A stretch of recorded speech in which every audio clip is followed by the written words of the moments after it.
to say that up front. I realize it's kind of obvious, the way, the tremendous impact that it has on us, but I like to say that because I'm about to say a bunch of terrible stuff about it and what happens, and I kind of want you to know it's not like I'm, anti-technology or something. I love this stuff.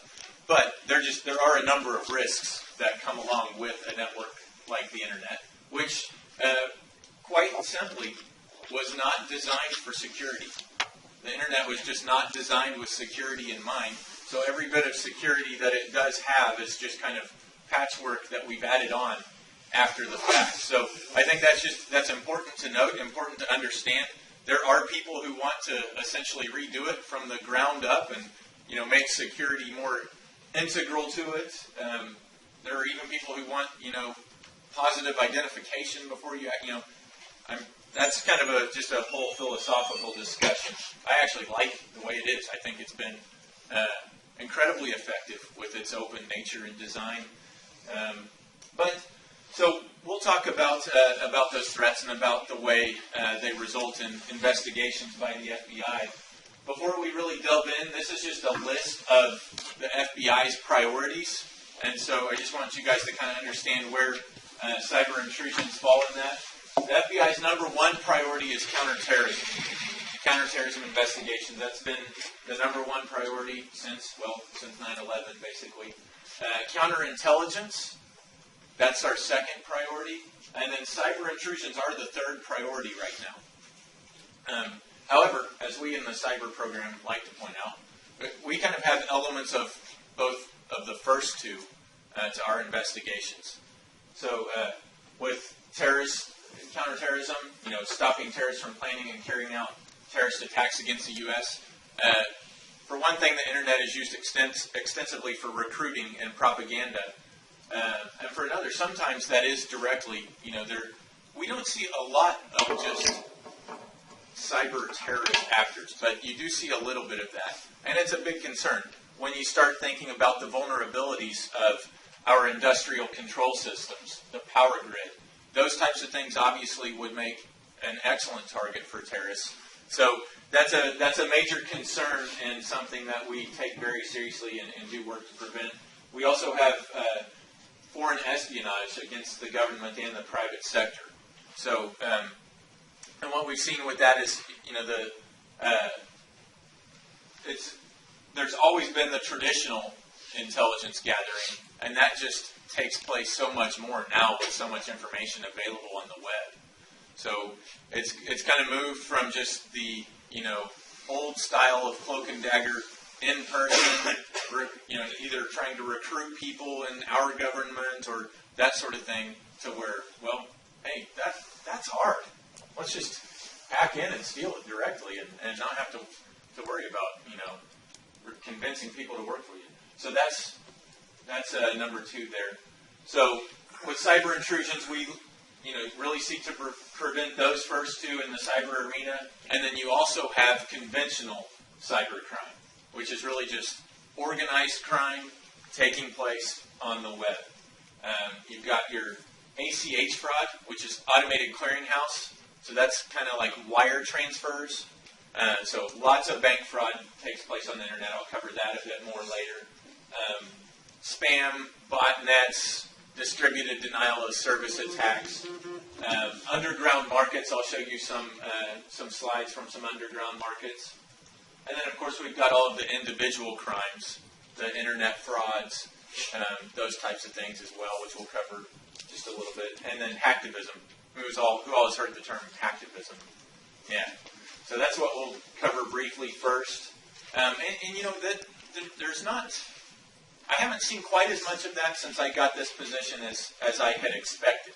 Because it seems like groups like Anonymous, when they're on the news, the media just eats that up. So when I first started working intrusions, I was like, all right, let's go get them, Anonymous. And then there is a little bit of that, but it's not the kind of the top thing that we see or anything like that. Some of the national security stuff we talked about, and certainly the financial intrusions wind up being a lot more common thing for us to work.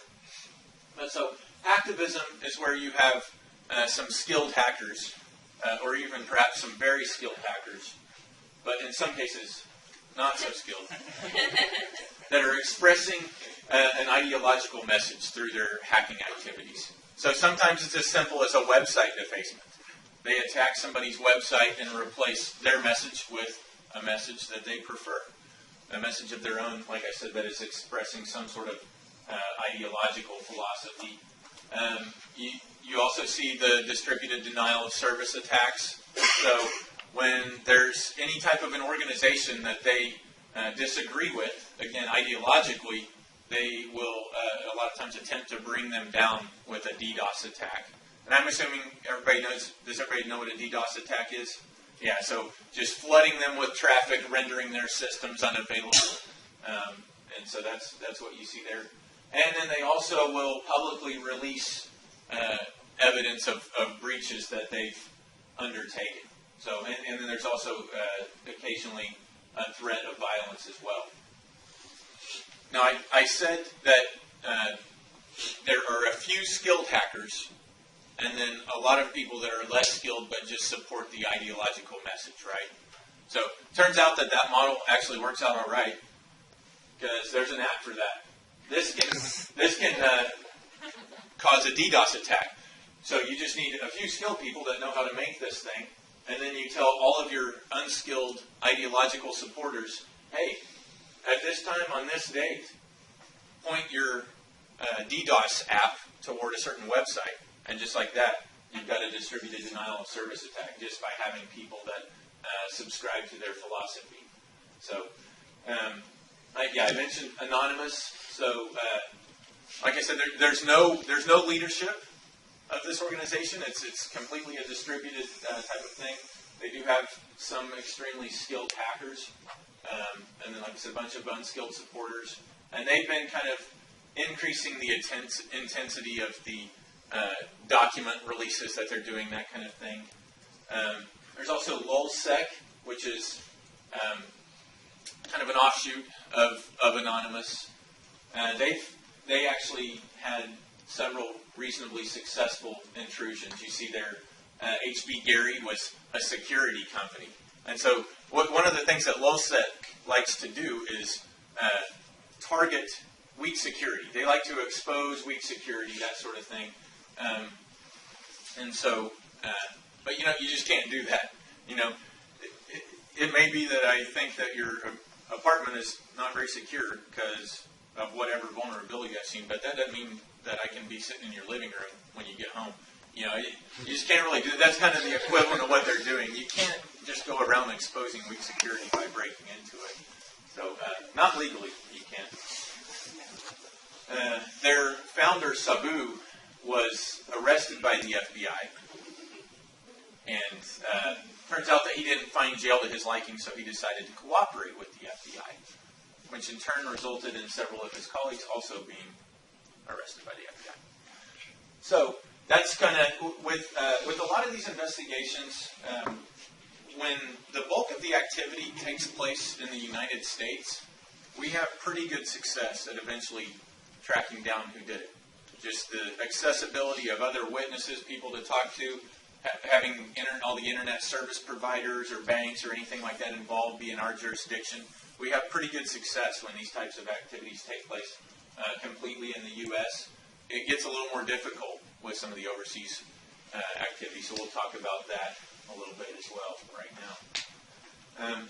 So traditional cybercrime versus traditional crime versus cybercrime. Is anybody in here, I didn't hear any of you say this in your intro, but is anybody in here considering pursuing a life of crime? No hands. David was ready to start taking down names. Well, if you do, I think your skill set is good. I think cybercrime is advisable. Because with traditional crime, you had to put on the masks, you had to get the fire, the long guns, which resulted in a quick response by law enforcement and you being arrested by the FBI and taken directly to jail. So amount of money and a lot of time. Yeah, exactly. So I'm obviously, saying this in jest, but from the criminal perspective, cybercrime it has some advantages. I mean, your targets are much broader. The anonymity that is potentially or perceived to be provided to you by the web, it's certainly safer. Prison sentences have generally been lighter for that type of crime. So, and then the potential profits are absolutely enormous, as you guys know. So that's kind of why, that's one reason why I think cybercrime has become such a big industry. So some of the more prevalent types that we see, I mentioned the ACH fraud, right? Wires. And those usually start with those work at home. So how many of you seen those, work at home ads? It's a tremendously large amount of money for no skills seemingly required. So why are you guys here? If you saw what a good deal is. No. Free money. Free Yeah. money. Stay home. Exactly. I'll cover that a little bit more as well. Identity theft, obviously a huge problem, and something that pretty much, I would say almost everybody in this room has or will experience, at least to some degree, or at least just the credit card theft type of thing. Target anybody? I mean, I don't need to prove my point with that issue. I mean, it's huge right now. Phishing attacks. We'll talk a little bit more about those because phishing remains the primary way of intruding on a network that we see. Botnets, DDoS, we kind of mentioned, internet scams, extortion. How big of a problem is this? Well, as of a 2005 study conducted by the FBI, it was deemed to be larger than the international drug trade. So that's how big of a problem we're talking about with cybercrime. Now, if you're like me, you might be thinking, well, how do I know this?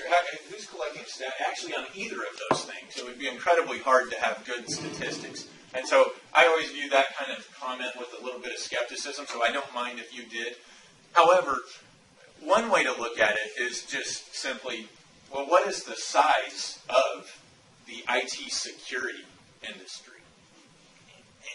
I don't have the stat exactly for that, but it's enormous, right? It's absolutely huge. All of you are looking to go into jobs. We've got all these major hardware and software vendors and companies employing. Businesses won't spend that money if they don't think that it will save them more than they would lose if they didn't do it. So, what you can question the stat, but the problem is, the simple fact is it's an enormous issue. So, okay, so let's talk now. I'm going to break down these wire fraud, ACH fraud things I've been talking about. So the way these normally follow a pretty similar pattern, and what you have is the malicious actor, the cyber criminal, creates a malicious email, and he'll send it out to the target's address. And some of these will go, again, to massive numbers of email accounts at a time. And then when the target opens the email, if they click on the attachment or link, it infects their system with a piece of malware, a keystroke logger, or credential stealing malware. These are very sophisticated pieces of software. And so they, go back through the command and control, send all of this stuff back overseas to the bad guy. Why did I say overseas? Well, it doesn't have to be, but it usually is. Like I said, this stuff's very hard to pull off completely in the United States. Just not as easy to get away with here. So that software sends that information back, and then overseas, the bad guy will then be logging into the different accounts that they've captured, see where there's big amounts of money to be had, and they will, so they'll log in with that. But then they have a problem. They've got to transfer out all of that money. And so there are a couple ways that they can do that. One is, and sometimes this does get tried, but not very often because it's not usually successful, is to just go for the home run. Hey, there's $1 million in this account, as I'm sure most of your accounts probably have in them. I remember being in college. So they will maybe try to transfer out directly to an overseas location large amounts of money. However, that usually will not work. The controls that the banks have in place will usually detect if that's really outside of what's normal for that account. Or they have procedures in place where they will call the owner of that account. Hey, did you request this $1 million transfer out? And they're like, what? No. And so then they stop it and they don't go. So they usually don't go this route. What they will do is attempt to recruit what we call money mules, which is typically unwitting individuals that have replied maybe to one of these work-at-home fraudulent job offers, and they will then just transfer out smaller amounts of money to a U.S.-based bank account. They'll let the money mule keep a 5% portion or whatever for transferring that money. So they then will have them Western Union it or some other vehicle, and then once it gets over there, it's gone. So the money mules have been a very effective way for them to do that. However, we do quite a few things to combat that. But yeah, that's how that works. One time we did even see a money mule that knew the whole thing was a scam, and so they kept all of the money. And so we arrested that person, because they double-crossed the other back, so trying to find all the bad guys here. Everybody's doing it. But, but most of the time they're unwitting. I mean, they're people that it just looks legitimate enough to them for whatever reason. I don't think most of you would fall for that, but that's how that happens. Let me get some help here on the front row. Could you read that for me? That's a little small. Okay. So she doesn't do Russian. German maybe. So, exactly. So I don't do Russian either. They can read it. Oh, we got it? All right. Yeah, Hey, I may want you guys to make sure that Wired.com told me the truth here about what this is. But if Wired.com is to be believed, which is all I have to go on, I just wanted to cover this when I say that other countries sometimes aren't as cooperative with U.S. law enforcement efforts. And I'm not saying anything bad about any country here. I just want to say that right off the bat. But this is what I mean. So Russia had issued a travel advisory to its hackers saying, hey, you got to be careful where you travel. You do not want to go, obviously, to the U.S. if you're wanted there, or to any country that has an extradition treaty with the United States. But I just wanted you guys to understand what I mean when I say, hey, here in the U.S., we've got pretty good, law enforcement authority. But as things go, the internet being the borderless thing that it is, we can't always bring these cases to a good resolution.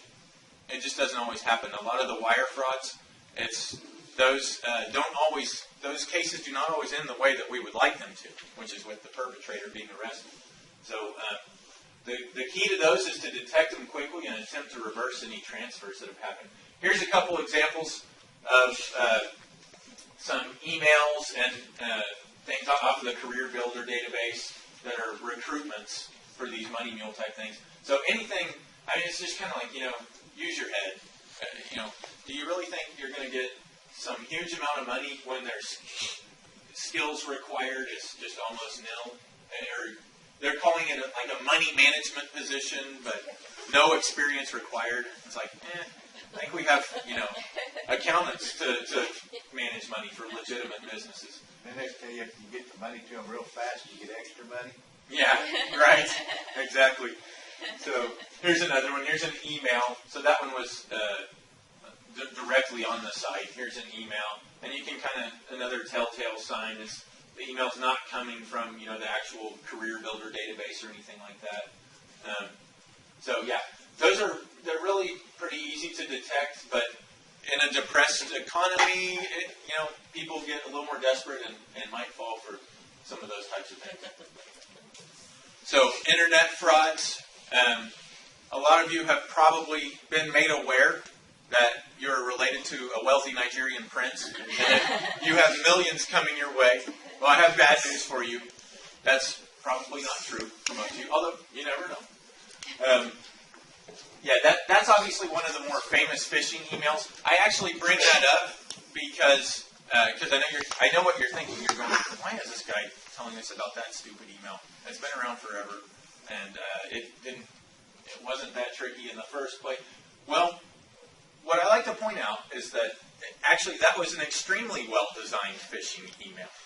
because what it does is it eliminates all but the most gullible people from responding at all.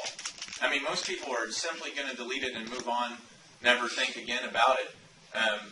But they're really narrowing down their marks. And, what is it costing them to send out that email? Nothing. Yeah. They've compromised other infrastructure and are sending that for free, so they can send 1 million of them, and if one works and gets them some money, hey, no problem. Then they profited. So that's what you see there. But I don't want you to, so I kind of want you to, a couple things. Number one, appreciate that for being a good phishing email in that it knows what it's going for. It's designed for a certain target set. But secondly, I don't want you to only think, when you hear us talk about phishing, of that email. David and I will both, I don't think either of us will sit here and tell you that we couldn't be phished. I'm not going to say that at all. The examples of phishing emails that we see that have caused some intrusions at major corporations are so good that absolutely anybody would fall for them. And they're very, anytime, okay, here's another thing.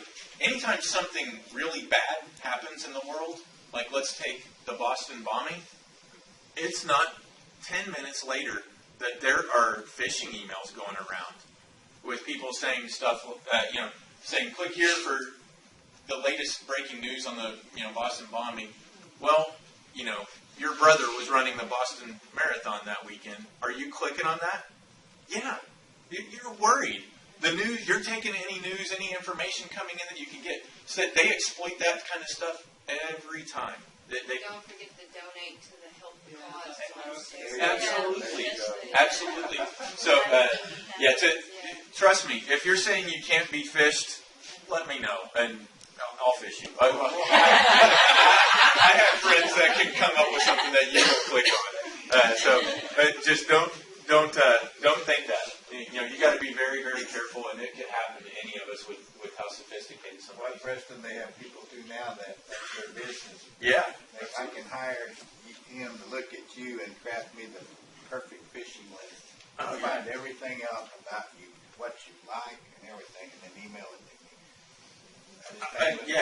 And some of the, like we've seen, there's pen tests where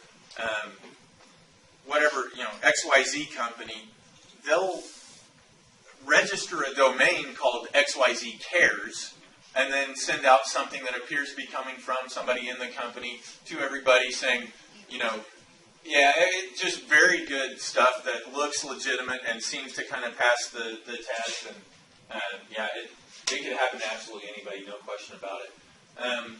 Stock frauds, pump and dump. Who's heard of one of those schemes where they'll go on these message boards and really talk up a stock and get the price to go up and up? And a lot of times they'll start with just these penny stocks because it's not that hard to make the value of those go to a few bucks. And then if they have thousands of shares, it's an enormous profit. So that has been seen in this area. Auction and sales fraud. One guy that was on our squad worked a very good autotrader.com case where just the individual was duped into, and this was a sophisticated buyer. This guy was not an idiot, not at all. He buys and sells classic cars, and so with a niche type of automobile like that, it makes sense to expand your market to buy from. And he had done it several times successfully, but was victimized with a fraudulent transaction. And he thought he had seen a forged title and everything. Looked good, but it was not. So also something to be very careful of. Identity theft, we don't want to talk about that. That's boring. It's a problem. It's a problem. I mean, it's a nuisance that's there that, like I said, we're kind of almost all going to have to deal with. So let's talk about the underground black market, the underbelly of the web, I like to call it, where you can buy anything. So we actually recently, I need to get some new slides. I haven't done it yet and see what I can put on here. But you can Google Silk Road FBI, and a lot of you probably read about that. That's another underground market that was recently disrupted somewhat by the FBI. I have a question. Yes. The illegal to visit the sites or just to sell and buy things? Good question. That's a good question. Yeah. Some of us may be Googling this stuff tonight. Yeah. I want to begin. I want to show them at my door this morning going, hey, why are you on the site? I was looking. Why are you using? I'm going to give you two answers to that question. My first answer to that question is, and I got this from a lecture that I was listening to, and the lecture was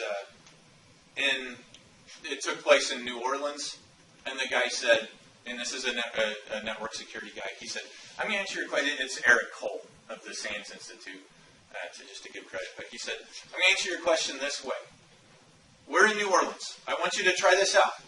On your way home tonight, after this, I want you to call your wife or significant other, whoever that may be, and say, listen, sweetie, I'm in New Orleans, and I just wanted to know, what exactly is your definition of me cheating on you? And he goes, you can't do that. You're already in trouble. You didn't even do anything. And you're already in trouble.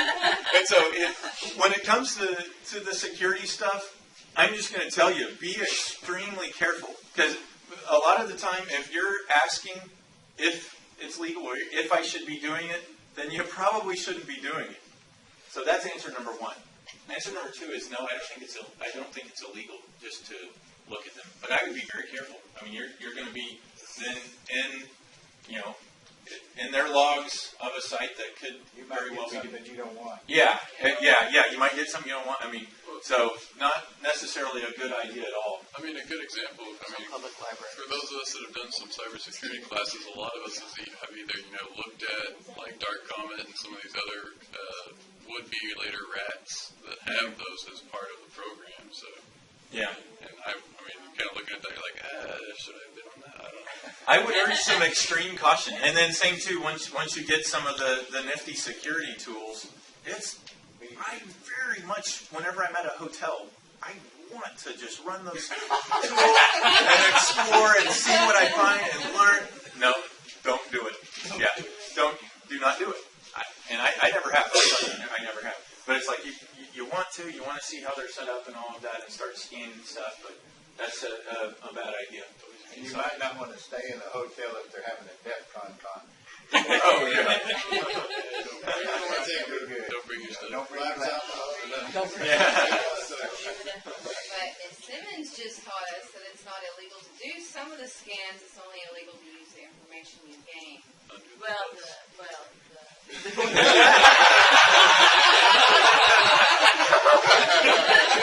We were talking about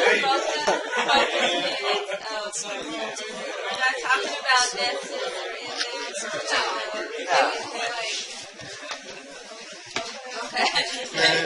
Maybe that's why I leave. Some of the specific questions you ask, I would not even know. And so that's why I just want to leave you with, that's why I tell that story. You want to err on the side of caution with this stuff. But some stuff, I'm sure that what Ms. Simmons told you was correct for whatever specific instance. Take it with them. All right, so what I will say, this stuff I'm about to show you, this is easy. Dealing in this stuff is very illegal. So you're able to buy stolen credit cards, stolen identities, personal information of people, money laundering, banking stuff, eBay accounts. Why would you buy an eBay account? Because their PayPal's linked to it. There you go. There you go. That's one answer. That's not even the one I was looking for. But yeah, You can buy it yourself. that's right. Because you can buy an account that has an excellent reputation. And so for frauds kind of like the Auto Trader one I talked to, except just on eBay, that's, who's bought on eBay? I mean, you feel good if you see that, 1,200 ratings and 98.2% positive. You're like, hey, this guy squared away. I'm good to go. Well, maybe. And I go by that stuff too. I mean, it is helpful, but you can't really count on it. That's why you would buy it. That's another reason why you would buy an eBay account. Botnets. So yeah, you don't need to be technical to run a botnet. You can rent them by the hour. That's not a problem. Spam services. So here's a website that has been taken down. I know you can't read that back there, but the left side here is just kind of their little hacker handle. Sleeper, Socks, Kevlar, and then on the right side is the services that they sell that you can buy. It's all the stuff I just mentioned: mass mailing, credit cards, all of those types of things. Let's see here. Yeah, cashing out. So like even Money Mule, the Money Mule stuff can happen as a service. There are people that don't specialize in doing the actual intrusion of the bank accounts, but they handle hey, we'll move the money for you for our cut, and they recruit the Money Mules and all of that sort of thing. Malware and viruses, you can obviously buy that type of stuff there. Comes with 24/7 technical support. Right? Custom malware, and the support is good. It's very good. So this is absolutely big business. It's like we said earlier, when I mentioned larger than the international drug trade, you can kind of see how well organized this is. I mentioned running by Dell. What about this? We've seen this type of a deal. 3D printing. Yeah, exactly. That problem's going to get much worse as 3D printing becomes more prevalent. But so what we have here is ATM skimming, or gas pumps, or whatever, anywhere that you have that. So yeah, they're able to manufacture a piece of equipment that sits on the real card reader, and it just skims the data off of your card as you slide it in. And you leave never knowing because it works. Your card goes all the way in. You withdraw your $80, and then the bad guy then has your account, and then he goes and tries to do that, but realizes, oh man, did I get another college student? I'm just joking. No. But yeah, so it gets your account card there, and then they pull out the big money later. This one has a camera underneath. You can that you can do so you can film them entering their PIN, or better still, why not just do the same thing on the PIN card? Put a little thing that fits on top of it. This individual was very proud of his, and he gets to brag about it now to his cellmates. So. I especially like this one because, as I like to say, it does not discriminate against the blind.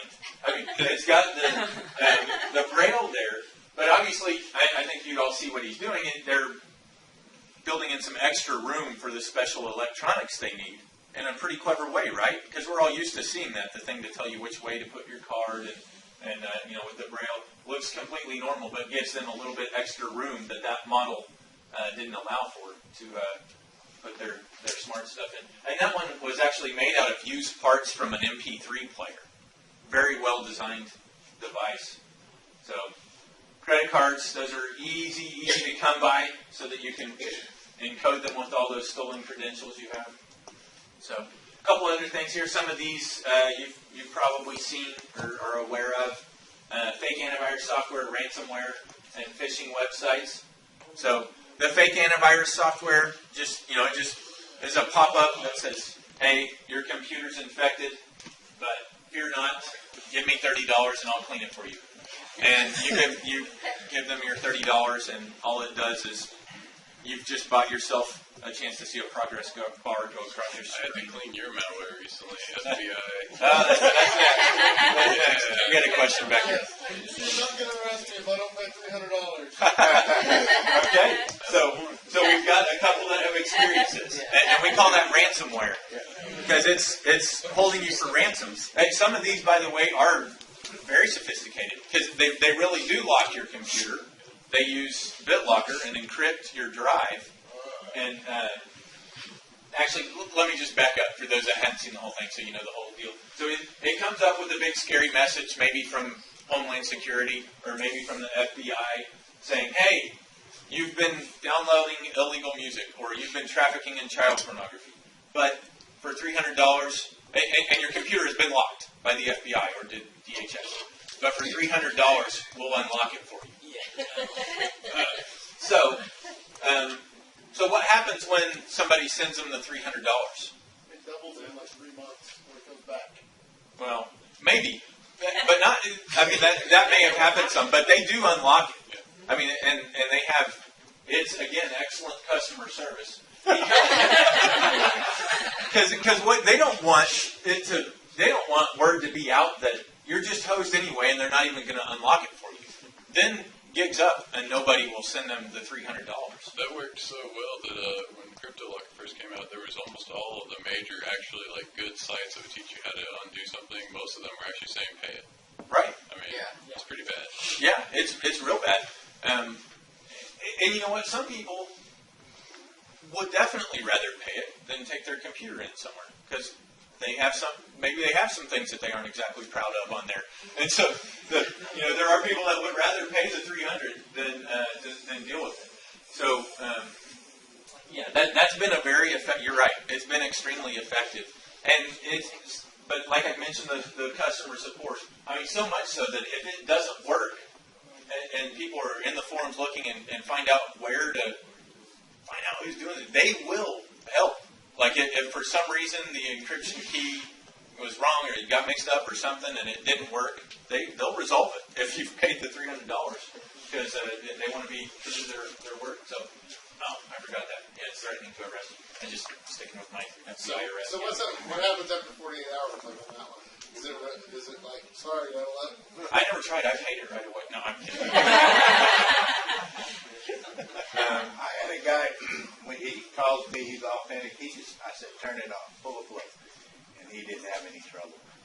Unfortunately, most of the time, even that's not the case. Like, usually by the time that comes up, it's already You're encrypted. done. Yeah, right. But if you just power it down real fast, I mean, I've had that work. Yeah, I've had it work a time or two. But like I say, when you have that, it's not good. You have about a day of just free time to play with it. It's not that hard to remove. It really isn't. I've done it. It does take time to encrypt this, that's what you. Yeah, that's Yeah, right. Yeah, you want to stop it. It's definitely one of those ones you want to prevent, though, like go into your group policy editor, whitelist your app data, don't let any executables run out of it, that kind of thing. That's the only sure way that I've been able to keep it from getting on. Yeah. And for those of you that go into IT security, whenever the FBI, I've got some websites and groups and stuff that I have it show you at the end of this that are kind of for people to join that do this for a living. Get with the FBI, get on our lists. We have an organization called InfraGuard that, as we see things like this really heat up, we send out information on it. It's just one source of many. I mean, you have you'll have VirusTotal and whatever, all these other security options, whatever your company you work at has. But get the FBI in there, and we'll get you information out. And you can, like you said, we send out links to, something that says how to disable that via the group policy editor, or you can write snort rules and stuff like that for your IDS to stop it, prevent it from happening. So, that's ransomware. Phishing sites, there's just tons and tons of them.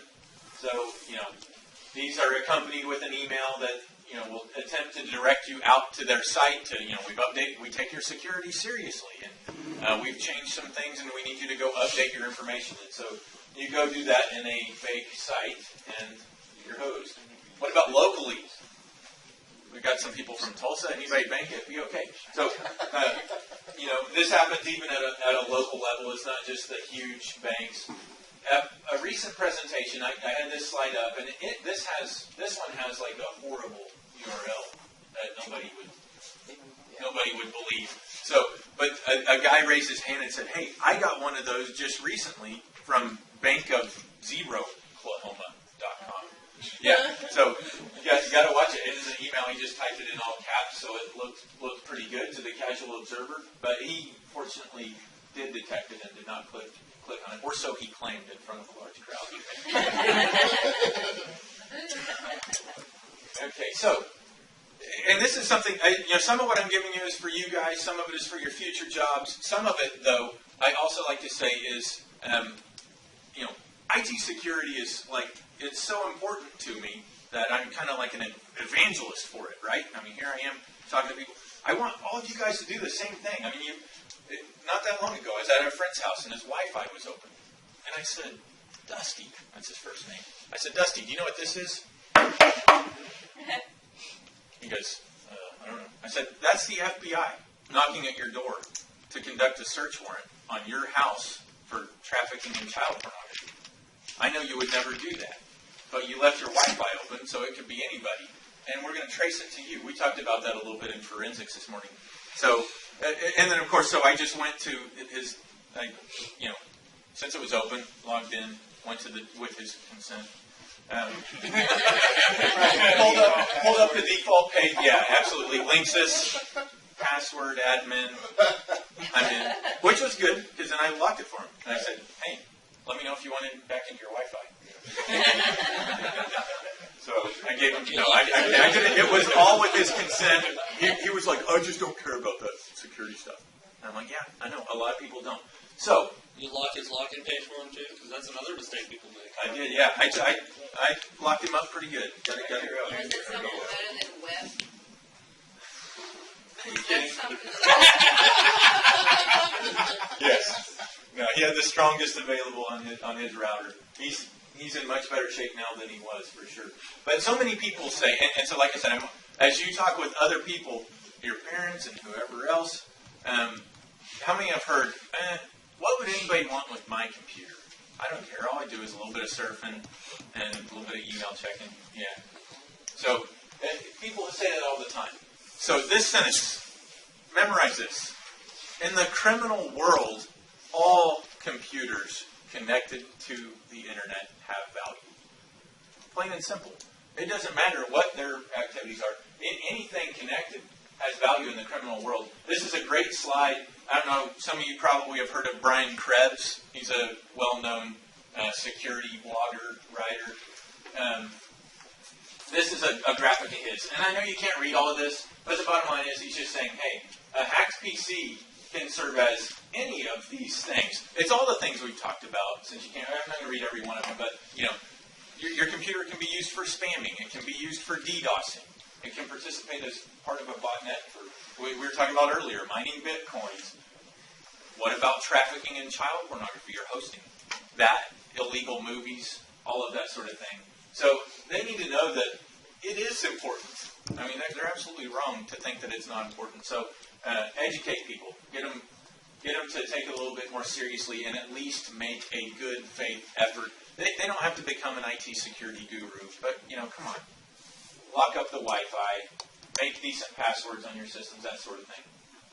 So, all right, so if individuals and criminal organizations can pull all of that off, what about well-funded governments and militaries, right? So that's what we call the advanced persistent threat. So it's foreign governments devoting extensive resources to this. So advanced, like I said, vast resources, tons of engineers, very persistent. They will go after something as long as it makes sense for them to devote those resources to it. I mean, they will be very persistent. So that's where it gets to be hard is with what I like to say, with the criminal stuff.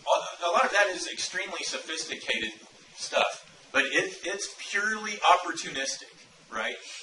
It's kind of like I say, the old thing about, when a bear comes to your campsite, I don't have to be faster than the bear.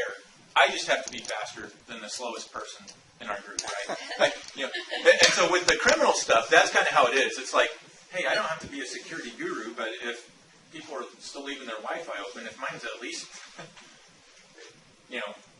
just don't make it easy on them, and you can avoid a lot of that stuff with just keeping your system patched and some decent passwords. But so with the APT actors, that's a little bit different game. I mean, if they want it bad enough, they typically will find a way to compromise you at some point. Now, a lot of times, I say, this advanced, people think that every attack that they do is going to be some amazing piece of hacking. Not necessarily so.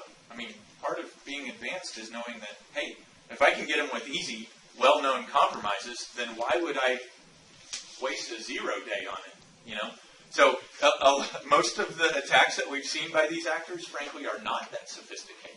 But it's not because they're not capable. It's just because they know better than to waste their good stuff on if they don't have to. I'm not going to mention any names. No. I'm really not. I'm not going to say anything. No. Okay, so, we've got a few countries that do this the most significantly with us right now. But let me just say that it's everywhere. It's every country. Every country spies on every country. every other country. I mean, so the ones though that really see themselves as strategic competitors to the U.S. do hit us pretty hard. So this is a gross oversimplification out of the intrusion activity that we see from those three countries, but it's, you know, it kind of captures the big picture. Russia, we see a lot of money going out. China, we see a lot of information going out. Iran, we see a lot of disruptive activity coming in. So they've kind of been more in the mode of, we're not so much concerned with getting stuff out, we just want to break stuff and make it, you know, make things hard. Why don't we just do it back to them then? We would love to.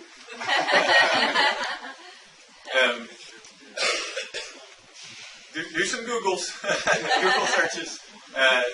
Yeah, it can happen. That's NSA. All about Stuxnet flame. yeah. I heard the S word there. And convince the ombudsman of that. Well, I think, you know, like I said, the point of this is we got to harden our defenses.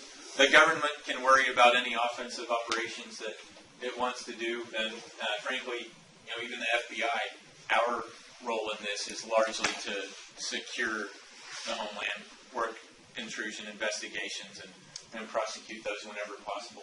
Which, like I said, though, these types of cases, not happening prosecution-wise. I mean, it's an intelligence game at that point. Yeah, intelligence gathering situation. So I put some headlines up there so you guys can kind of get an idea of the extent of this. And actually, this is something that as recently as 1 year ago, about 1 year ago, the U.S. government it took a little bit different strategy. Oop, I just broke one of your computers. I'm sorry. I never get my name.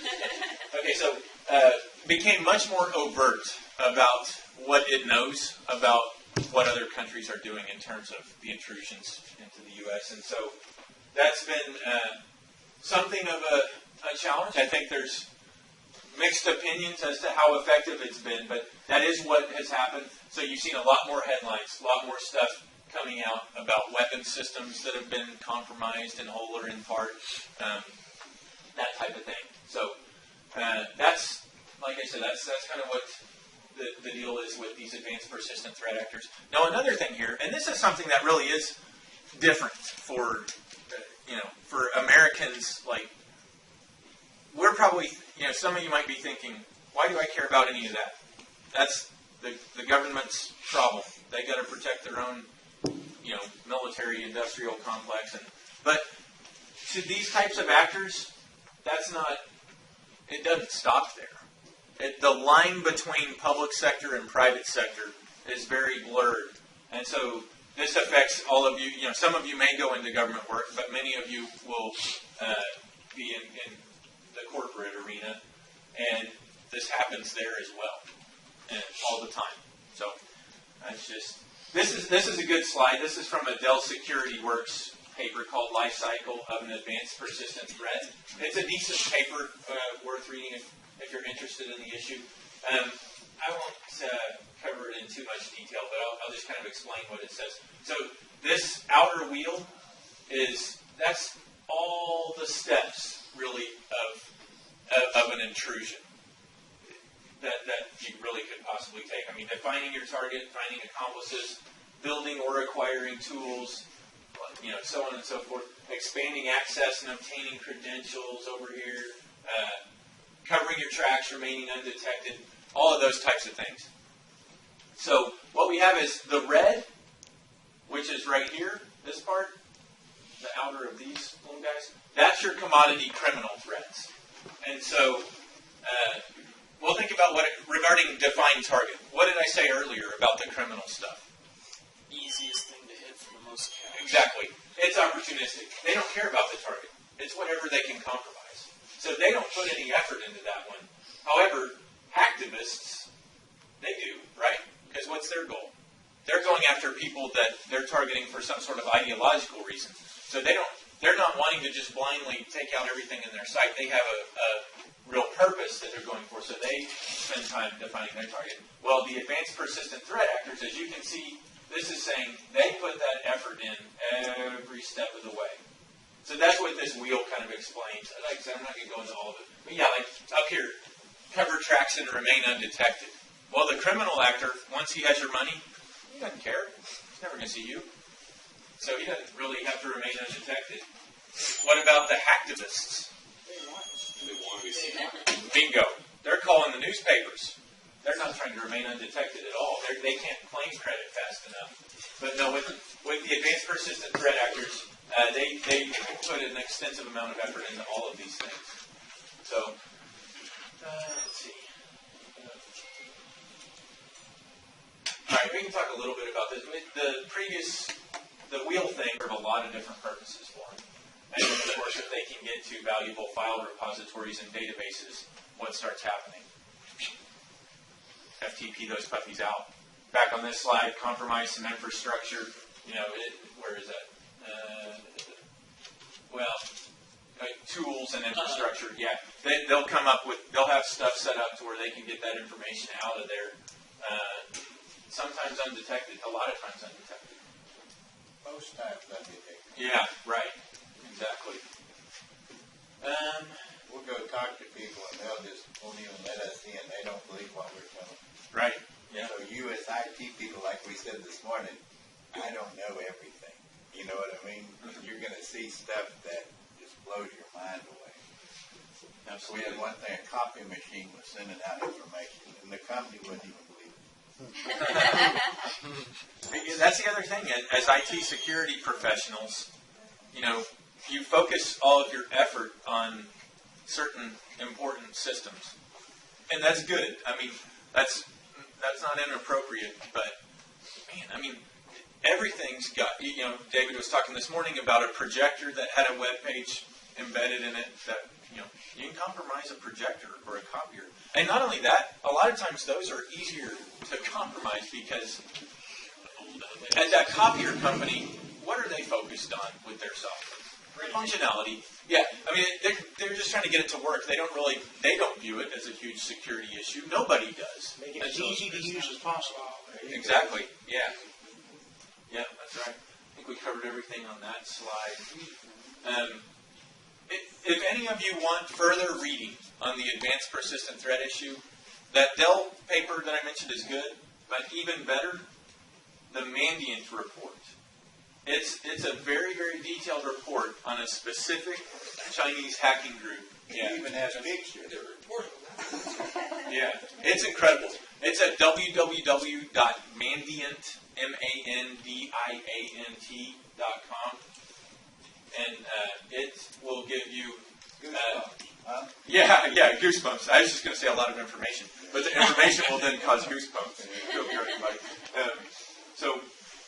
It's got like an 8-page executive summary, and then more technical detail. But my point, it's like 60 pages, I think, total or something like that. But well worth your while, at least for the executive summary. Very interesting. How big of a problem is this? Well, General Keith Alexander, outgoing NSA director, not the most popular right now, but that's, he's extremely credible, no question about that. He calls this the greatest transfer of wealth in history. And you can see the numbers there. And we talked about how much to defend it. $1 trillion spent globally. Now, I guess, to be fair, that those expenditures would cover also the criminal threats, obviously. So, don't want to kind of make that be something it's not. It's not separated out from preventing the other stuff. Just a little bit on things to do. So, enough stuff. Okay. So, yeah, the access path, the payload. The access path is, what did I say, is so often the way into a closed system. Email. Those phishing emails. Absolutely. What else do we see? Honeypots are a good one. Who knows what a honeypot attack is? I'm sorry. I meant to. Yeah, well, it's the same thing. I was going to say a watering hole. So what we'll see a lot. Well, those can be. LA Times, I think, was one, right?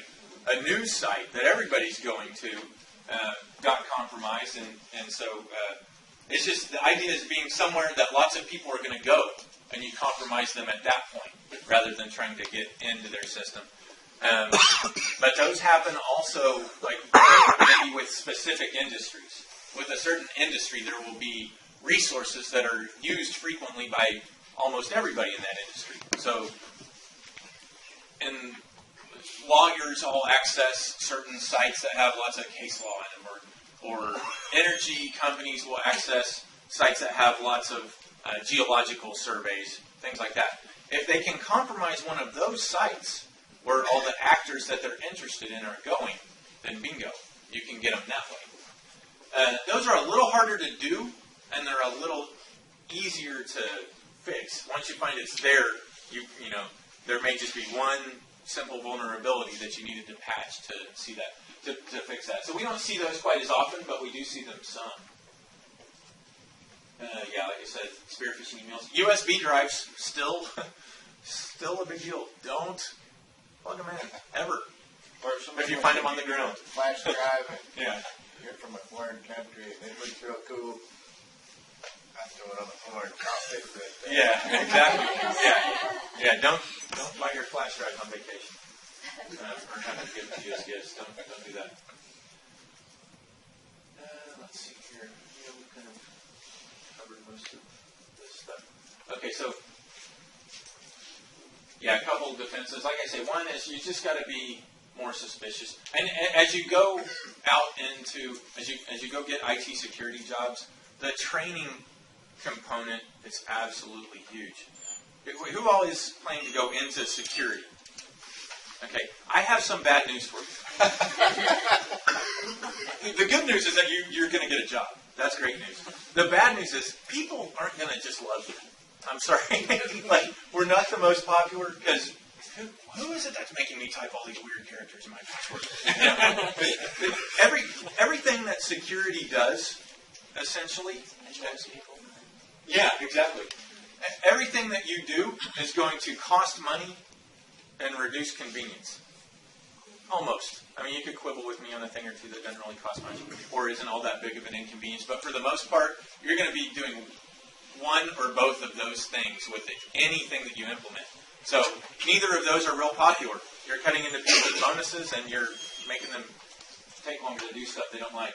So yeah, but so my point is going to be, you've got to communicate to them why. People have got to understand why they're doing this. Don't just say, you have to do a long and complex password. Say, you know what? It takes most of the types of people that we think would have access to this system can crack our passwords at this complexity in 100 days.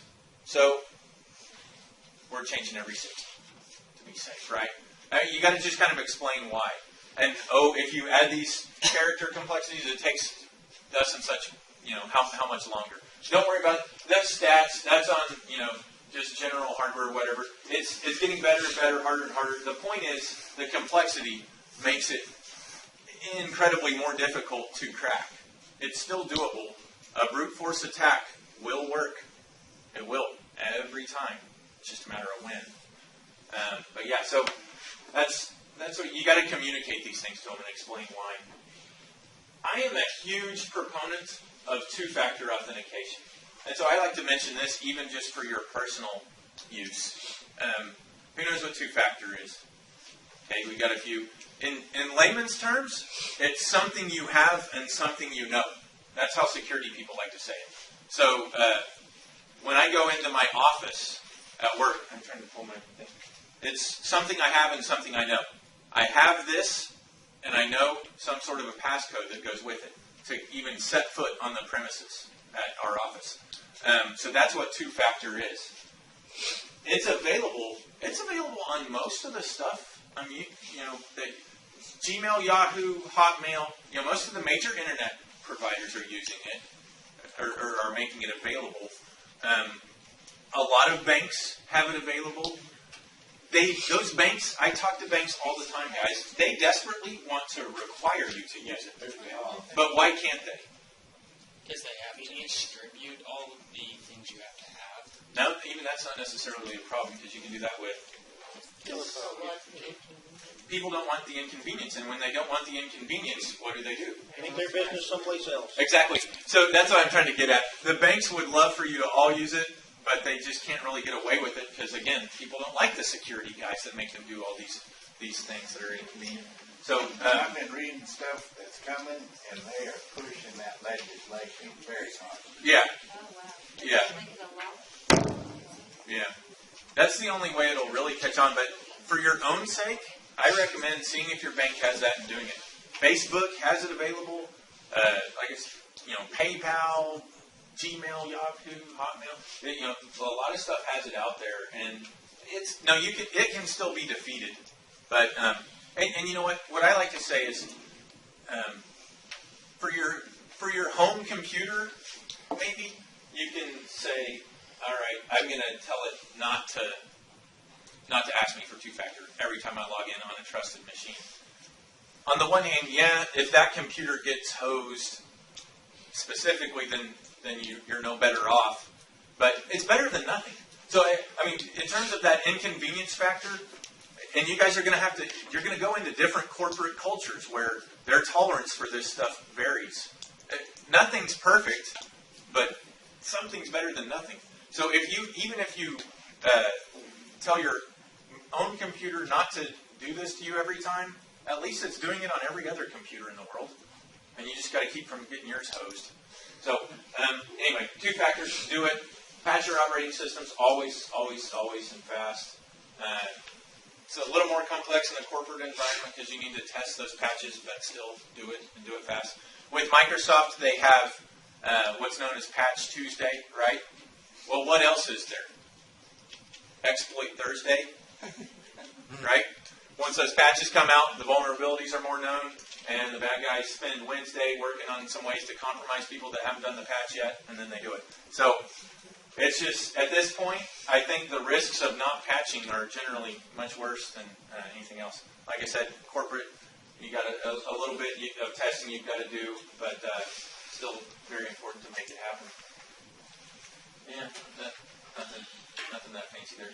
So, like I said, InfraGard is an organization that you can register for and join as you get out to your big boy and big girl jobs.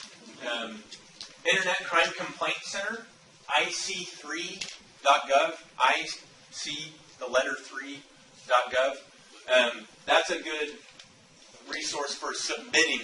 So basically what that does for us is if you call my office and tell me, hey, I've been spearphished and my bank account has been compromised and $3 million of transfers have gone out, I'm going to say, I'm going to get right on that right now with my best people, and we're going to. But if you call and tell me that you've lost $2,000, and I know it kind of seems unfair because $2,000 is maybe everything that somebody has. But I'm going to say, go to Internet Crime Complaint Center. We can't work a full-scale investigation for a $2,000 loss. It just does not make sense for the government to do that. So that's not going to happen. However, if we can find one scheme or one thing that's caused 200 of those $2,000 losses, I might work that. So that goes into a database, and we're able to observe trends and potentially bring some of those things to a better resolution. So that's what IC3.gov is. And I don't have the stats on it. I think it gets like 300,000 entries a year. It's kind of leveled off. When we first did it, it was going up, and then now it's like the last 3 or 4 years, it's settled right in around like 300,000 incidents loaded to it. US-cert.gov. US-cert, that's a DHS-run site that has a lot about different threats that are out there. So that's, again, once you're out doing IT security job, that's a good thing to look into. And then this last one is really good. The main thing, again with my deal of, I tell you some stuff that you can use for other people. This site is called Looks Too Good to Be True. It's all the letters, and remember that one of the twos is TOO, and the other is TO. So Looks Too toodgoodtobetrue.com. That is an FBI-run website that tracks scams that are out there. So whenever somebody calls and asks you, because you guys are all the expert among your friends, except for each other, and then you can fight about who's the real expert in this room. So that site, it tracks all those scams. So if somebody says, hey, here's what's going on, I received this, is this legit? Sometimes you'll be like, no, it's not. And they just kind of don't, but hey, it kind of looks, I just was, don't get into an argument with them. Just send them the link showing the exact fraud that they were about to become a victim of, and then they tend to trust that. So that's a resource that you can use. Like I said, most of you, I'm sure, have a very good detector for that, but that's what that is. How are we done on time? That's that brief. Okay, we're good? Okay. So how about, that's the main thing. I have a little bit on social media, another brief that we'll just kind of run through, but why don't I open it up for questions about all of that information? Yes? Basically, like, what would the legit FBI do if somebody had... I don't know, let's call them. Did you write it? Like, the people that send out the ransomware, they say, oh, this, you did this, and this. What would the legit FBI do? They wouldn't do that. They would just come knock on That's what that knock was earlier. You can lose your computer permanently. Probably. Yeah, we will come in and take your computer. Yeah, No. We won't tell you we're coming or lock your computer. Child pornography is the government's property. We will seize that and we will use it as evidence and then destroy it. So yeah, we wouldn't say it's just a fine, kind of like a speeding ticket. We get rid of that the moment we see it. The real FBI wouldn't do that. No, we would never do anything like that. I'm glad you mentioned that because we do get calls every day. Hey, why did you guys lock my computer? I'm like, here we go again. No, we didn't lock your computer. And then we kind of explain that fraud to them. But yeah, no, with us, we would work an investigation into it. If we were able to get probable cause to go search the individual's house, then we would get a search warrant. Go search it, try to find the offending computer or device or what have you, and seize it. Yeah. Good question. Yes? You mentioned how difficult it was for cybercrime from the U.S. when the criminal is in another country that's not so friendly like ours, not so cooperative. Correct. What about the reverse? What if someone tries the criminals here in the U.S., but they attack something in France or whoever? We are cooperative, and that's a violation of our laws. So we will work that. In some of these other countries, stealing money from the U.S. is a very important part of the economy. Ghana, Nigeria. Yeah, like I said, I'm just stating the facts. I'm not trying to disparage anybody or any country or anything like that. But that's just how it works. Whereas here, that's just not the case. We're not we don't care who they're robbing. That's against our laws, and we're gonna go after that. So yeah, no other country will have that problem with the U.S. Your battery's low. Uh-oh. Then you need to update. Yeah. That also. I have a question. A little bit of a question kind of left over from this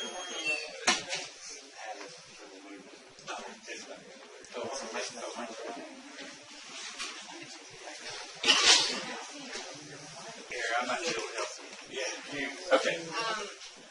Y'all said this morning that you were very understaffed for really what you need.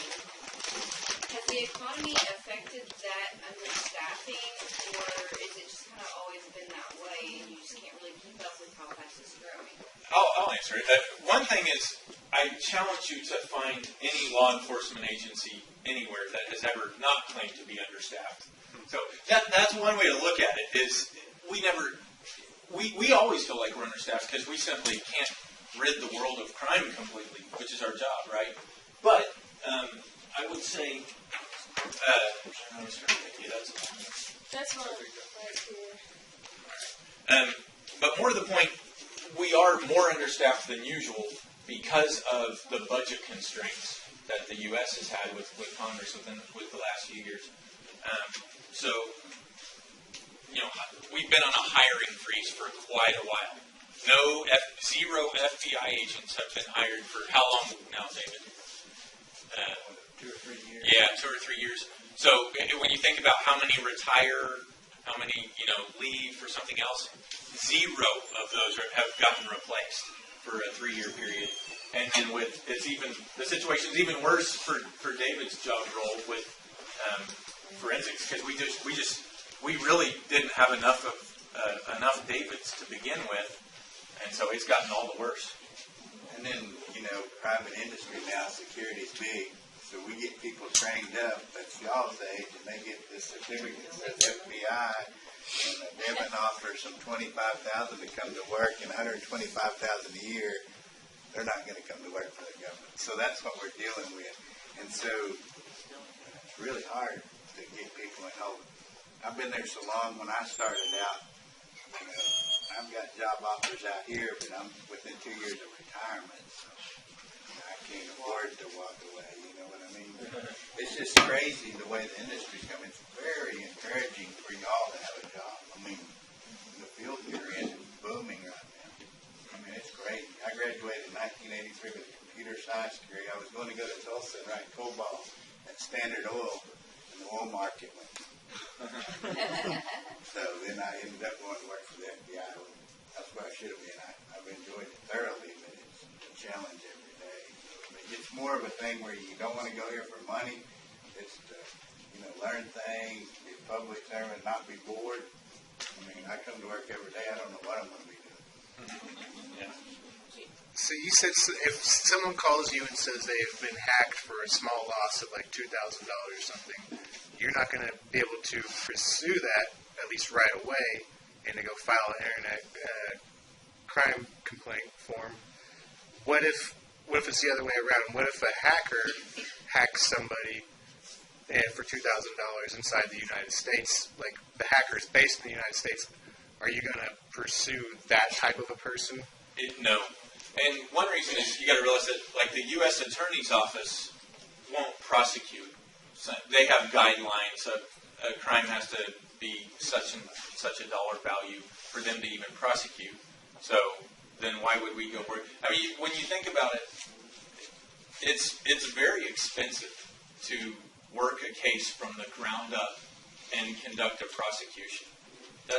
You've got a lot of FBI agents spending a lot of time and effort and forensics people, well-paid people across the board, and then that's to say we haven't even gotten to the U.S. Attorney's Office, and so we're using those resources as well.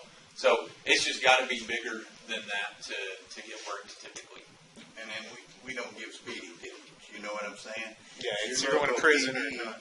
That 2,000 should fall into their jurisdiction. You know what I'm saying? But how many people in y'all's hometown has somebody in the police force that can do a forensic exam or even know anything about a computer?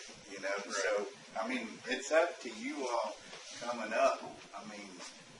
We're going to have to spread this knowledge to a whole bunch of places and have different ways to attack because 14,000 agents in the whole FBI, 400 forensic people in the whole FBI.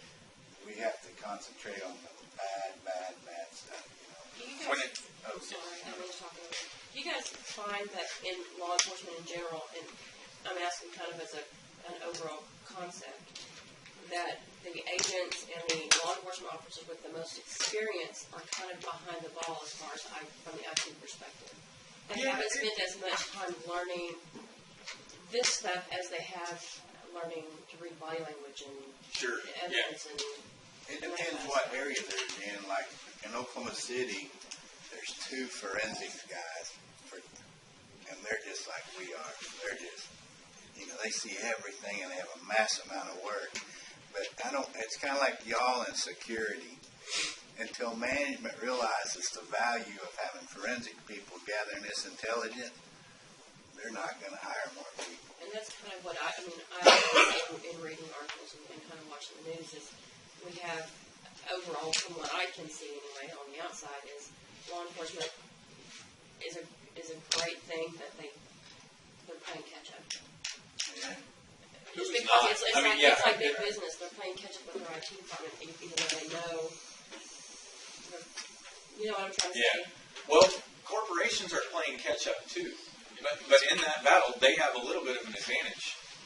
Right, they have to run, they have to be able to. got- They don't have to. There's so many channels to.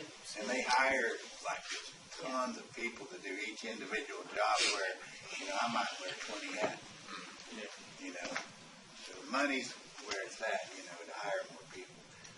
But most law enforcement, the local PDs and stuff, those guys, they don't make nothing hardly. So, They don't have the time and resources to work. Yeah, sure. So do the smaller police departments in areas like that doesn't really have the resources to do all this, do they get hit more? Do they actually get targeted more because of that reason? Not necessarily, because of the federal jurisdiction being everywhere. It has more to do with how big the hit is, I guess. But yeah, no, I think to some degree that would certainly be the case. And sometimes it's really unfortunate. Sometimes there's something that the local police should be working, but don't really have the capabilities to handle. But, people have this notion that, well, the FBI, they're just the super police. They'll do it.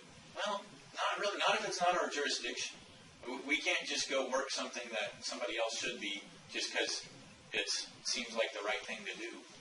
So if it's something that we don't have jurisdiction over, then it's not going to work. But something, drugs, everybody has jurisdiction over. Child pornography, everybody can work that basically.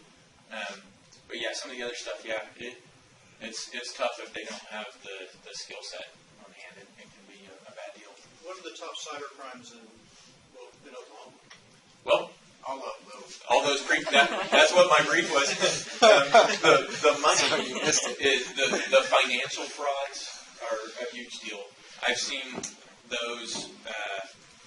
I've seen a $4 million loss, and it was actually attempted to be a $9 million loss for an individual. So it's good to have that to lose, but not. But does it change regionally, say, Midwest or Northeast or West Coast? Yeah, I mean, with cybercrime, it doesn't have quite as much regional variation as traditional crimes, but yeah, because they just kind of go over. Like the criminal stuff that I said was opportunistic. I mean, they're just doing internet scans, looking for certain, that sort of thing. So it doesn't really discriminate regionally so much, but there is a variation to what gets worked, especially when you start thinking about our offices in California that have Google and Apple and their territory, so they'll work some different stuff. We have energy sector. So any types of threats that might be targeting the energy sector are something that we're going to work very heavily here. So there's a little bit of variation. Good question. If a hacker gets busted and is turned informant by the FBI, is that considered a career in computer security? That's a quicker route sometimes. I'm worried about Preston. I was just a joke. And his last name is Hackett. So Anybody else? Yes.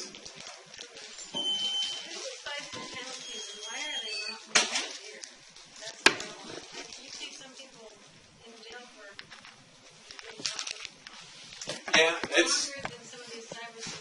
they're legislated a lot of times right into the law. If you read the U.S. Code, it'll say, with a maximum penalty not to exceed this and this amount of jail time and this fine, that sort of thing. So, yeah, so legislators do largely.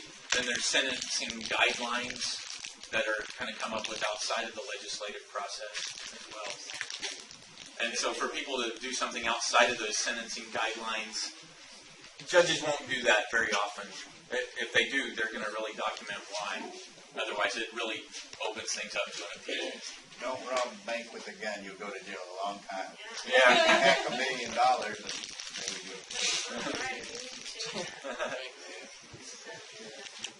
And then there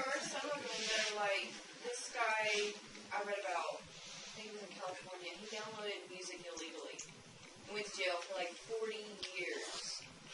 Child molesters don't even get that.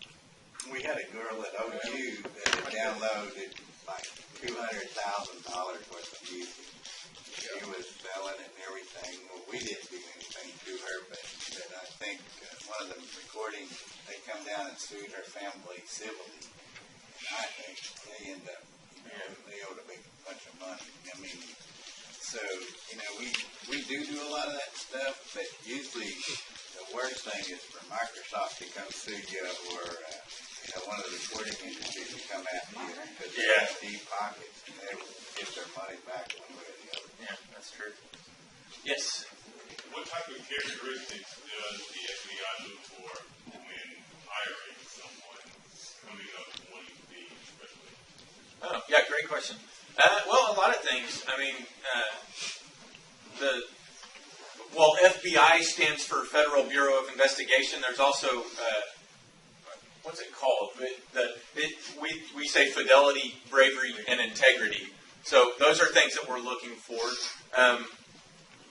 In that means that, to even be able to get a top secret security clearance, you have to have kind of lived your life a certain way with those things in mind. I don't know that we call you for bravery so much, but we figured you got that for applying in the first place.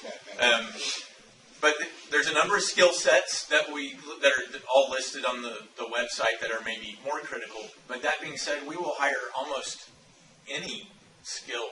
I mean, we hire very broadly. Computers are especially sought after right now, though, so this room's in good shape on the skills. Languages can be as well. Some of you, I think, are bilingual, Russian speaking. We'll take that. Then a college degree is required. What else are we, You take there's actually kind of an interesting test that you take. It's called the Phase 1 test, where it asks all sorts of situational questions. And there's honestly, there's not a right or wrong answer to any of them. They're just, what would you do? So there's this one part of the test there's no way to prepare for. There's nothing you can do.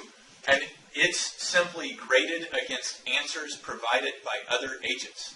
Their philosophy is, we've done a pretty good job hiring in the past, and we're going to put that against our... So that was the one thing, like when I went through that Phase 1, I felt really good about there was a math part that we had to do back then. Now they don't have that anymore. But I was like, I know I passed that math thing, but how do I know on this other deal? I have no idea. I just used answer, no way to cheat it. So yeah, that's kind of the basics on that. Sir? What if you've already held a top secret clearance or Yankee clearance previously? Does that help at all?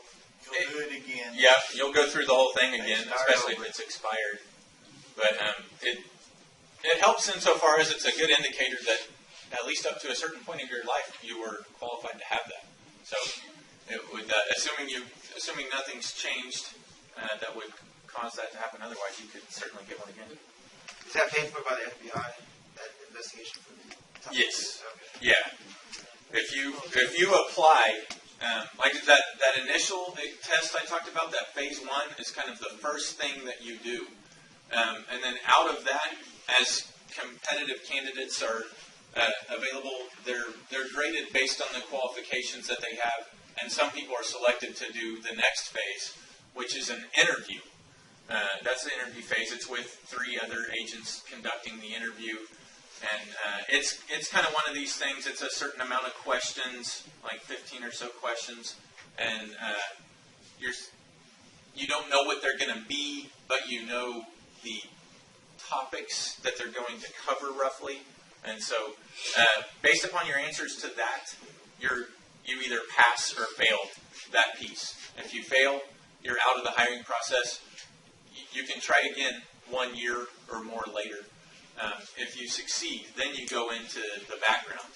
So you'll go through the full background process, physicals, fitness tests, the polygraph, interviews of your roommates, neighbors, family, friends, dogs, everybody else. Yeah. I remember when I had to get clearance for working on OLEDs terminals, and They called like different people I used to work with, including old friends, and asked questions like, "Is he a funny guy?" Like, funny is not in our list, although we do seem to get quite a few that I have pretty good sense of humor. But yeah, no, that's not. Oh, one of the that's ones their own ammo. You know, I've had that cleared before. it was just weird.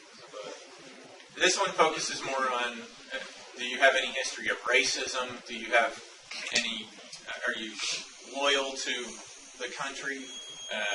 Drug history? Things like that. Anybody else? Well, maybe we'll run through this slide deck real quick. This has a couple laps in it, but in case we run out of time, like I can say this in one sentence: don't be stupid. I know none of you will. I'm kidding, but like a lot of this is totally common sense. But with social media, does everybody use social media in one form or another? Pretty close. Just about. Okay. That I think it's great.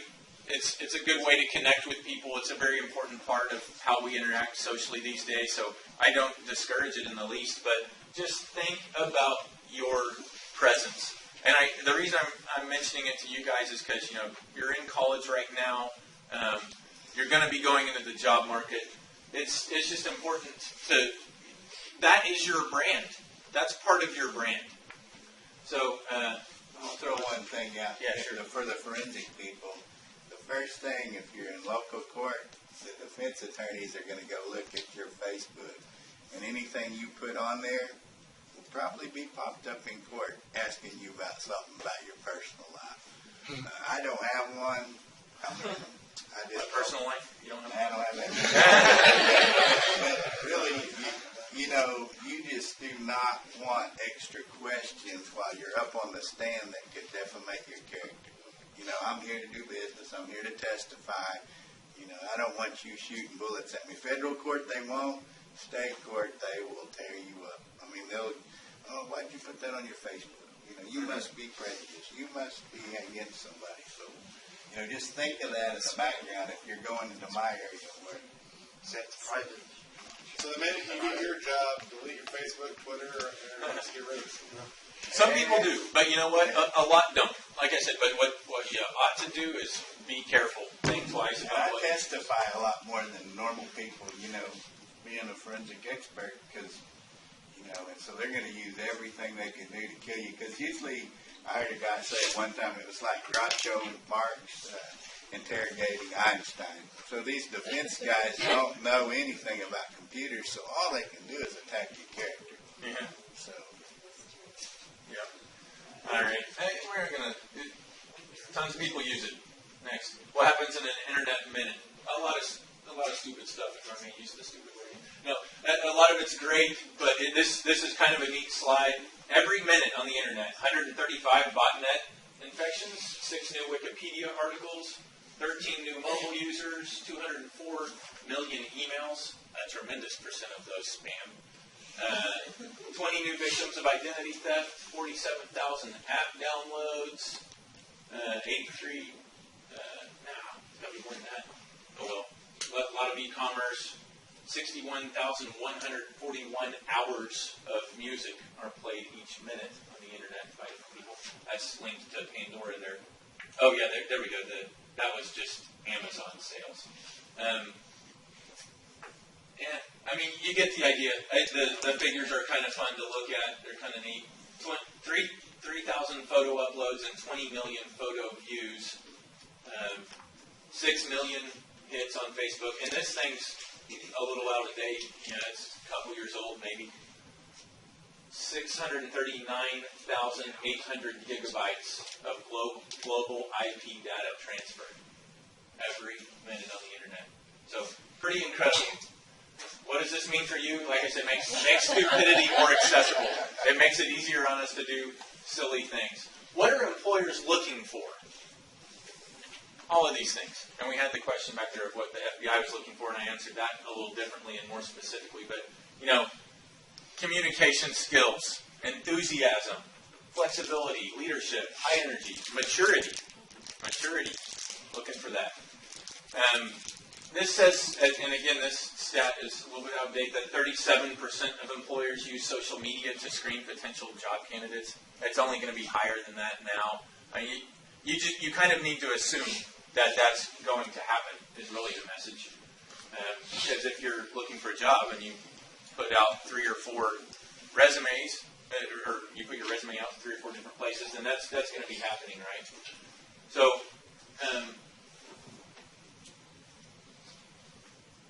yeah, 34% of those employers have found content on social media that caused them not to hire a candidate. So it's a large amount of people that, at least in some cases, have found something that, in their mind, disqualified somebody. 50% of those were provocative or inappropriate photos. 45% evidence of drinking or drug use, heavy drinking, excessive drinking, it should say on there. Other factors are, poor communication skills. Yeah, I've got some more slides on all this stuff. Bad mouthing the employer, that sort of thing. So how to lose your job or not get hired in the first place. So this one, here we have Mount Rushmore, and Anthony, and he's blacked out, says, "Crazy how nature made that."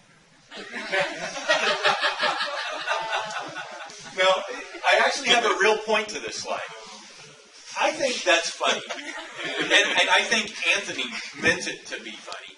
But how is an employer going to know? So it's just, I'm not saying don't do that kind of, those jokes ever. It's just, you just have to think about it. If somebody that doesn't really know you happens to get their hands on that somehow, are they going to know you're joking? It just, how does that represent you?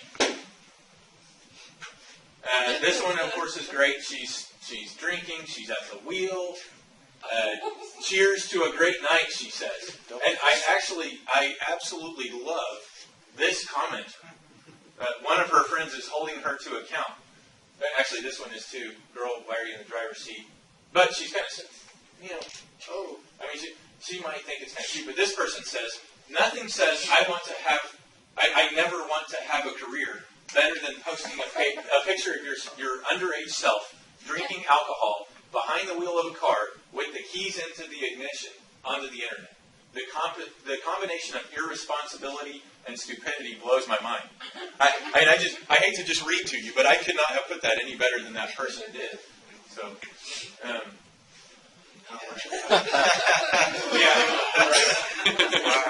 yeah, so not a good idea to make it your profile picture, even if you live in Colorado or Washington. Still how you're presenting yourself, right? You might get a knock at the door. Yeah. So a newscaster posting, so sad to hear the passing of Syed Mohammed Hussein Fadlallah, one of Hezbollah's giants I respect a lot. I know Hezbollah has some political elements to it and things aren't always easy, but this is obviously going to be viewed as her respecting a terrorist or somebody heavily associated with terrorism. So not a good way to go. She was fired for this. I think she's on somewhere else now. Can't remember. This one, first day at work, man, is this new job boring? This is, come on. Not a great idea. So she was fired for complaining about her 9 to 5. She read, her status said, first day at work, OMG, so dull. And that got its way to upper management, and they decided that they might want somebody else. This guy, he was fired, but not for the outfit. This one, he had, he told a supervisor that he was going to miss work due to a family emergency. So, that looks like a big emergency. Yeah, it does. So it turns out it was just giving him a little extra time to get ready for his Halloween party. And every time I see this slide, it reminds me, my front door is wooden, and I need to put some bed wax on it. So this is always reminding me, that's on my to-do list. I've got to go work on that front door a little bit. Okay, let's see here. So hers is, drinking on vacation. vacation. Georgia high school teacher Ashley Payne posted pics of her vacation to Ireland and the Guinness Brewery. Seems innocent enough. Posting with pint in hand, the local school board felt that images were enough grounds to fire her. And she said, I was just doing what adults do and have drinks on vacation and being responsible about it. She sued her district. I don't know if that has been resolved yet, and she may well win, but just unnecessary. Like I said, you've got to base it on what you're doing, what your job is, what you want to do. So, for example, if you do work for the FBI and you do have a Facebook account, which David does not, which is fine, but if you did creep on my wife. Yeah, exactly. Probably not a good idea to post a whole bunch of political stuff. You know, it just for our that's fine maybe for other jobs, and it's certainly fine for us to think about those things and have opinions and vote and do. But there are restrictions to the extent to which we can be involved in that process because it's not appropriate for a job. Well, it's not appropriate then probably for us to put a bunch of stuff one way or the other with political matters. And like David said, then you're going to get discussing that on the stand. If, let's say David was, I'm going all fictional here since he doesn't even have an account, but let's say he was a particularly left-leaning individual and we were prosecuting somebody that was particularly right and vocally so. Well, they're going to be like, isn't it true, Mr. Weiss, that you were really you disagreed with his politics? Well, it may have nothing at all to do with it, but you just got that in the mind of the jurors, right? That maybe that's what it was, is the government's wanting to, do one way or the other. So you got to think about, in politics, there we go, more of that. Yeah, if you're in politics, you got to be, like I said, I'm not going to spend too long on some of this stuff because it's so much common sense. But this guy put, Cisco just offered me a job. Now I have to weigh the utility of a fatty paycheck against the daily commute to San Jose and hating the work. Said fatty paycheck offer was rescinded when Cisco saw this. So, yeah, that took away his problem of having to weigh that utility. Turns out he can just enjoy not having a job. So, let's see here. Yeah, a couple more things. Yeah, you might not want to conduct your job search on the company's computer. If you're hitting Career Builder a lot from their machine, that's not a great idea. Liking a competitor, that one has been done. Obviously, protecting information is huge. You don't want to, compromise your company in any way or its proprietary information. So, yeah, and we talked about security clearances. Don't put stuff out there that could inhibit your ability to get those sorts of things. It's putting a lot of information about yourself out there. I like to tell people to be careful with the geotagging. I love it. Yeah, exactly. The forensics guy says keep doing it. So what should that tell you? Don't block your metadata either. I love exit data. Yeah, the exit data. Yeah, having that feature enabled in your picture. As I always like to say, that's fine to maybe use it on your vacation to Europe because you can't remember what all cathedral is what, and that geo-tagging, can show you, oh yeah, that's where I was. But just in general, in terms of checking in everywhere you go, everything you do, all day, every day, it's not a great practice. Be careful with it. I had a question. Here we go. Yeah. I have a Facebook, and I'm going to keep it for a long time, but if it got to be that much of a liability, I would just delete it. I mean, I don't care about it that much. I mean, it's not like a pet. I mean, I'm not going to care about it. I mean, I'll just delete it because it'll be that real problem. If it was a pet, you'll just put it down. I just joke. Really? Just kidding. Oh, I don't even like pets. Yeah, that's smart. Yeah, just keep some perspective on it. I have a question about the posts and stuff. Okay, if you're friends with somebody or you just happen to have a crazy aunt-in-law that posts weird stuff and that shows up on your feed, does that look bad on you? Or even if you never comment on it or stuff, just being friends with somebody that does that? No, I don't really think so. I mean, at some point, it's like you can't really be held responsible for the actions of absolutely everybody you know. I mean, if it reaches a point where you're really that uncomfortable with it, you could, you know, could befriend them. If you can't really, if you don't feel like you can do that because of family, yeah, you can just hide their stuff, and then if it ever became an issue, you could just say like, hey, you know what? I didn't choose her. Actually, to go on what he's going on, most employers don't care about your individual feed. They care about your wall. If the person is posting to your wall, you may want to delete it as soon as possible. Yeah. If it's just being posted in the feed where you're looking at everyone else's stuff, the employers generally don't care. Yeah. And your likes, like, you've got, I've seen a lot of people, Block them. 18, probably. Get rid of that. Oh, yeah, they're clear on there. Yeah, It's, they don't like that. Right. Yeah. Facebook is not Yeah. Okay, couple tips here. professional at all. Google yourself. Do that periodically. In fact, better yet, how many of you have a Gmail account? How many of you have gone into the security settings and set it up to automatically Google you and provide a report periodically? Yeah, got some. What's that? You can also look at your stats. You can see what devices you can take. Yeah, exactly. And Bookmarks you It's in your little history of what you've done. yeah, it'll tell you everything you did with any Google service, your top searches. If you have an Android phone and you have your location on, it'll tell you how much you ran and biked and stuff. And Actually, you can do one better. You can set up a Google alert on yourself, and it can email you every time it finds something on the search engine. That's right. So something new pops up, you get an email. Yeah, that's right. Yeah, you can't have it do alert mode. That's exactly right. I would recommend that for any of you, so you know kind of what's out there on yourself, and know when an employer Googles you, what are they going to see? Of course, I guess you can never know exactly for sure because with Google, their return may be different than. Yeah. Yeah. Like I said, just assume that everybody's going to run that stuff because many of them will. Let's see here. Oh yeah. Is anybody familiar with this? It's not active anymore, but pleaserobme.com. Some guy to make a point decided to just scour all of the open social media stuff, just routinely search it and find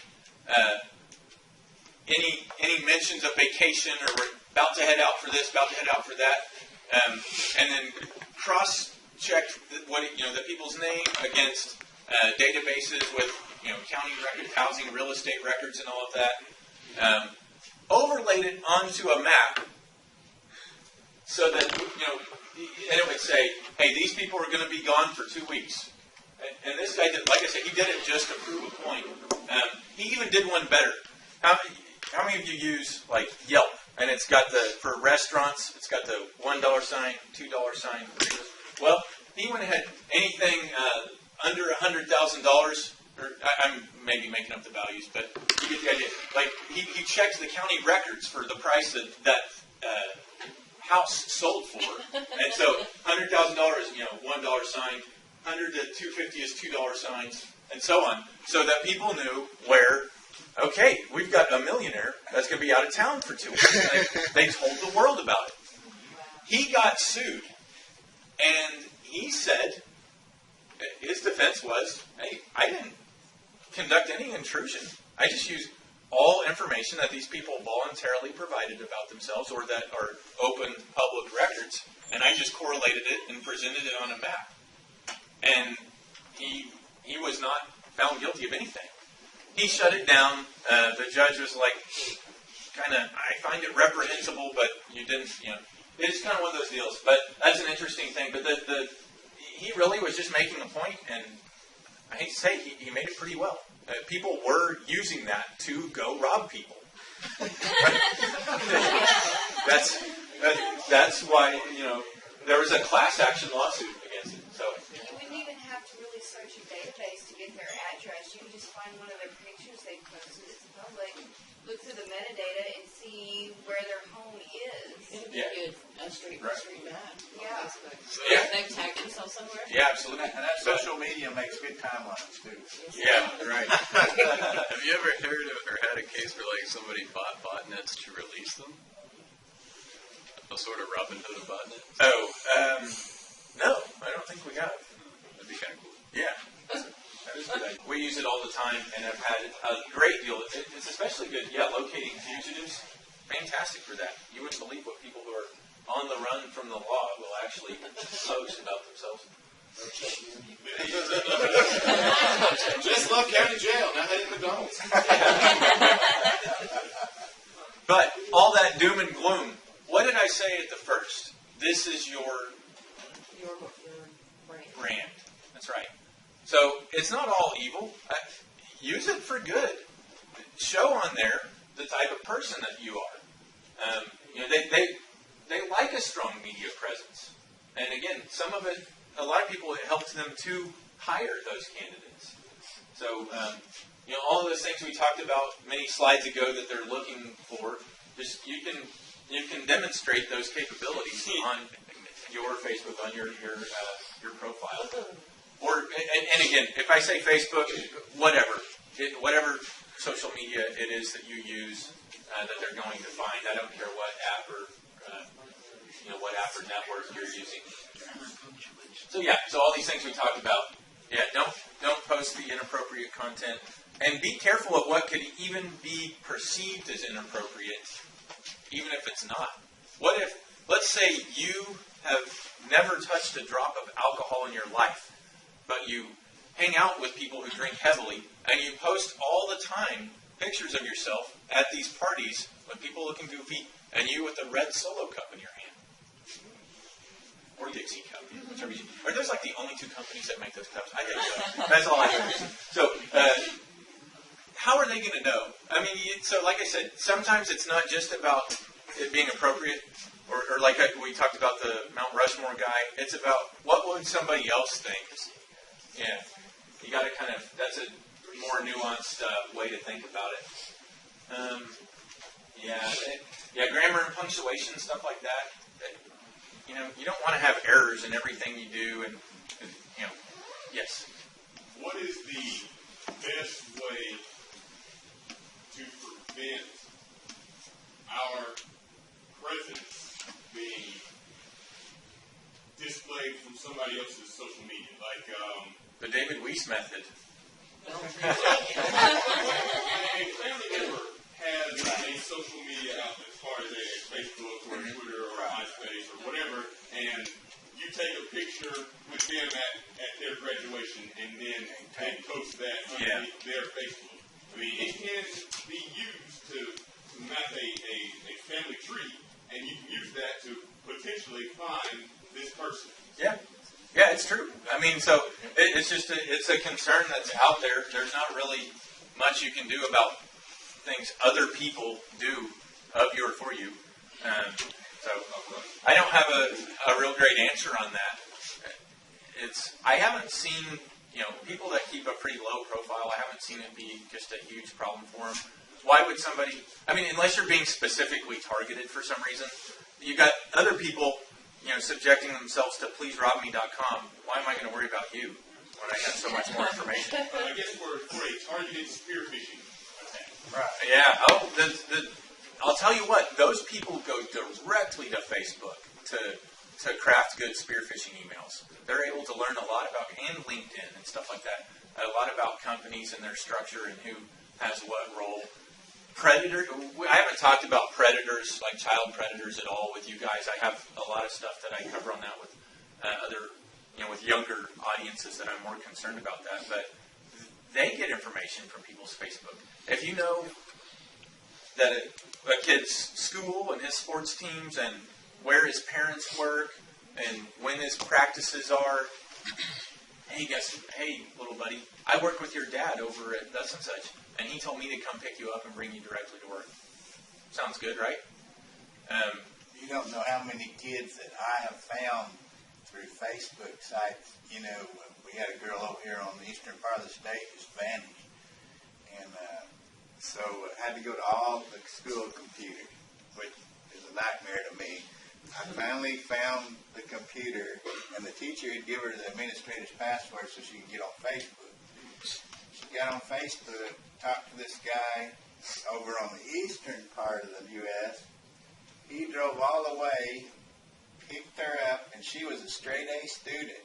And when she left the school, she knew where all the cameras were, and she avoided all of them and basically just vanished from the school. So luckily, we got on the Facebook, saw this guy's name, sent somebody on the East Coast where he was, and they drove up and they got the girl. So Was that in the southeast corner of Oklahoma? could have been. We had something like that happen in McCurtain County. It was the principal's daughter. Could have been. Can't tell you that.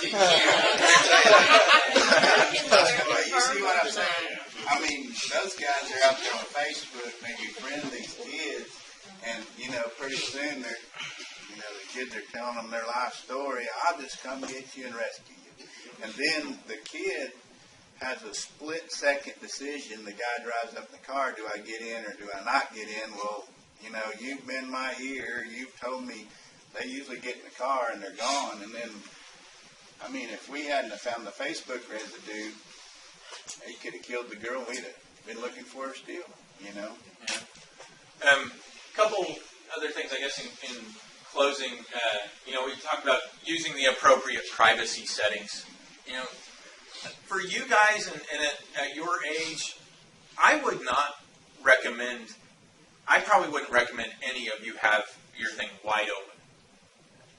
Some people, at some point in their life, maybe if there's somewhat of a public personality and their Twitter is just, you know, publicly available or whatever, that's one thing. But I would say for you, you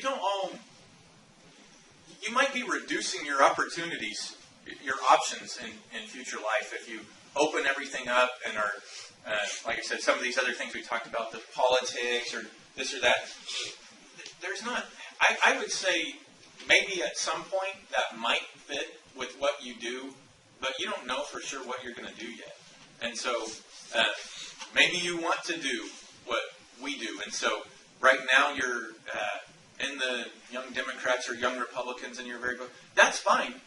That's, you know, that can be great. And maybe you want to go into politics and you literally, that is exactly what you're going to be doing. And so that's good. But if you're not sure kind of what you're going to do, think about how some of these things could limit your options. And so my advice would be, unless you're pretty sure kind of where you're going, get in there, mix it up, have friends, you know, interact socially, but just keep a kind of a little bit lower profile on there is probably not a bad idea. Or like I said, just use it for good. Use it to enhance your presence to employers and that sort of thing. Does that make sense? Fair? I mean, there's no black and white rules, and I can't, you know, tell you exactly what to do, but that's kind of, yeah, I like this. When we talked about the grammar, I'll assume you're a busy scientist or a titan of industry if you don't have time to type that instead of dat. So,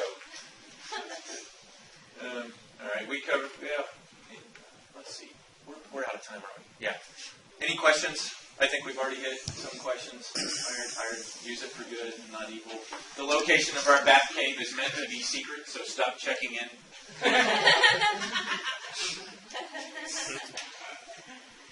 That's just kind of a fun little presentation, but I just want you guys to start thinking about those things as you're going into the workplace. Does anybody have any more questions? I think you talked about the hiring and everything. I think you put that on your FBI.gov. Yeah, FBI jobs, USA jobs for broader government. Right. Okay, so we're going to go and look. Oh, thank you. I need the sign-in sheets back, and we're going to go and look